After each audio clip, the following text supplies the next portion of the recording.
कपालभाति प्राणायाम करेंगे भस्त्रिका के बाद।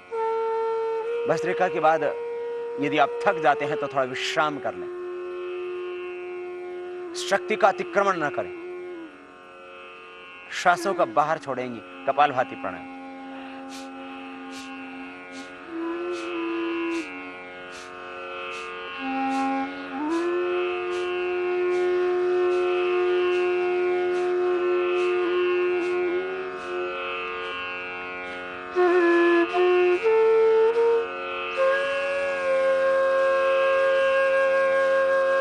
श्वासों को बाहर छोड़ते रहें, करते रहें इस प्राणायाम को, कपालभाति प्राणायाम। श्वासों को बाहर छोड़ रहे हैं, अंदर जा रहा है सहज, मध्यम गति, मध्यम शक्ति के साथ।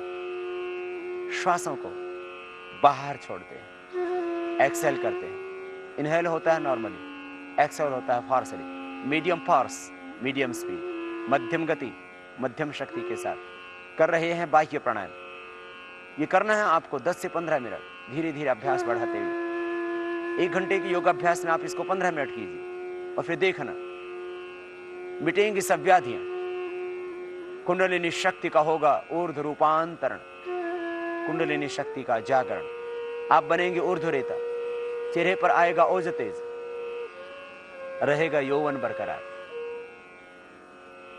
नेचुरल ग्लो, आभा, शाइनिंग, तेज आपके चेहरे पर आ जाता है।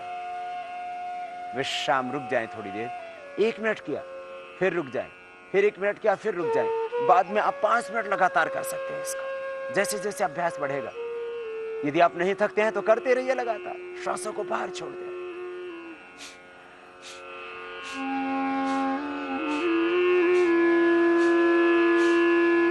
श्वासों को बाहर छोड़ रहे हैं, पेट अंदर जाता है। जब छोड़ते हैं आप श्वास को बाहर, मध्यम गति से, मध्यम शक्ति के साथ कर रहे हैं कपालभाति। ये मुख्य 7 प्राणायाम, 7 व्यायाम और 7 आसन। इतना करने से हमने पाया कि हार्ट की प्रॉब्लम से लेकर के हेपेटाइटिस ABC से लेकर के थायराइड की प्रॉब्लम, डायबिटीज की प्रॉब्लम, मोटापा, भयंकर से भयंकर अर्थराइटिस, ब्रोंकाइटिस,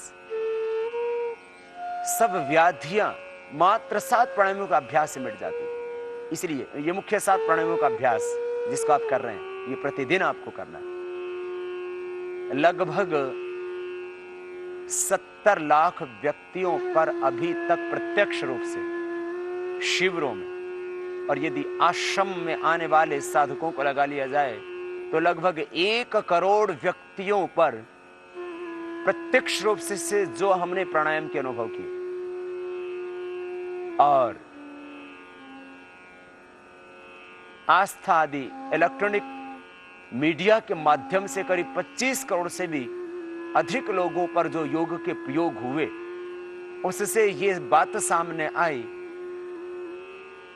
कि जितनी व्याधियां ज्ञात हो चुकी हैं, जो अभी ज्ञात नहीं हैं और जो होने वाली हैं, उनका एकमात्र समाधान प्राणायाम। और उसमें भी मुख्य कपालभाति, अनुलोम विलोम। नॉन अननोन जितने भी डिजीज हैं उन सब का परमानेंट क्योर प्राणायाम से हो जाता है, और उसमें मुख्य प्राणायाम है कपालभाति।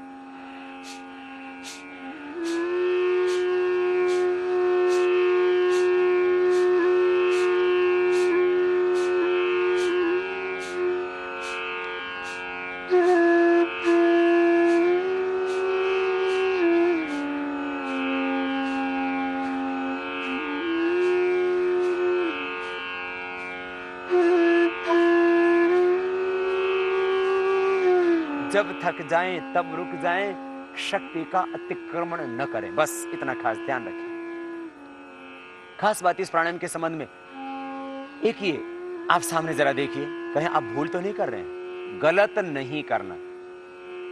आप यूं नहीं करना, ये गलत हो रहा, आप भर रहे हैं, इनहेल कर रहे हैं, एक्सेल करना है। सिर नहीं हिलेगा, कमर नहीं हिलेगी, खाली पेट हिलेगा, चेहरा नहीं बिगड़ेगा, आंखों पर कोई तनाव नहीं आएगा, सहज। श्वासों को बाहर छोड़ रहे हैं और मन में निरंतर एक संकल्प, रोग विकार, अशुद्धियां, व्याधियां, पीड़ाएं, सारी नेगेटिव एनर्जी बाहर निकल रही है। तन मन परिशुद्ध हो रहा है। इस भाव के साथ निरंतर कपालभाति प्राणायाम करते रहिए। सब टॉक्सिन्स, ऑक्सीडेंट्स अपने आप बाहर हो जाएंगे, सारी नकारात्मक ऊर्जा बाहर हो जाएगी।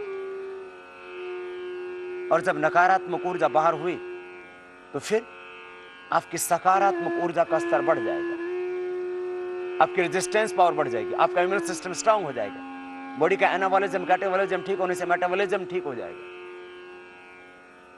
वाइटल एनर्जी का लेवल आपका अप होगा।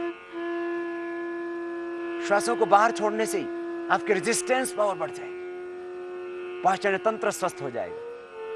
मुख्य लाभ कपालभाति प्राणायाम का liver, spleen, intestine, pancreas, kidney, prostate, uterus, ovary, यौन तंत्र, प्रजनन तंत्र मुख्य रूप से इससे स्वस्थ होता है।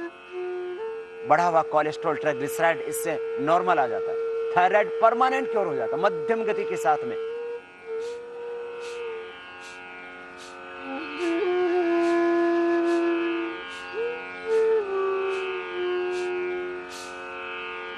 इस तरह से करें। 5 मिनट करने के बाद थोड़ा विश्राम करें। आपने लगभग अभी 5 मिनट लिए, थोड़ा विश्राम। इस तरह से पहले दिन 1 मिनट, फिर